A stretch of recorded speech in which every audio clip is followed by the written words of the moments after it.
तर महाजनांविरोधात राऊतांकडे पुरावे नसतील तर मी देईन असं एकनाथ खडसेंनी म्हटलेलं आहे। राऊतांनंतर आता एकनाथ खडसेंचं देखील हे वक्तव्य। महाजनांविरोधात राऊतांकडे पुरावे नसतील तर ते मी देईन असं एकनाथ खडसे म्हणालेले आहेत।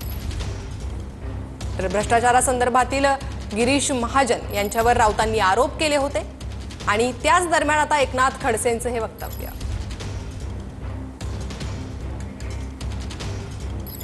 मी जवळपास 35 ते 40 वर्ष तळ्यात काम केलेलं आहे आणि त्याच्यावर एक शिस्त होती।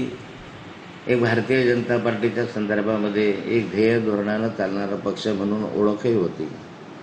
परंतु पक्षाचा विस्तार झाला, विस्तारामध्ये अनेक लोक नवीन आले, ते अनेक काँग्रेसचे काही लोकांवर ईडीची कारवाई झालेली, अशा स्वरूपाचे जे गुंड प्रवृत्तीचे, काही गुन्हेगारी प्रवृत्तीचे, काही ईडी वगैरे लावलेले असेच लोकांचा पक्षामध्ये प्रवेश झाल्यामुळे पक्षाची प्रतिमा मलिन झाली असं दिसतं आहे।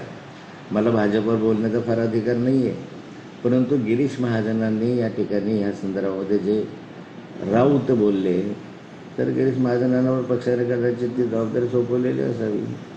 मग राऊतांनी जे म्हटलं आहे तर राऊताचे पुरावे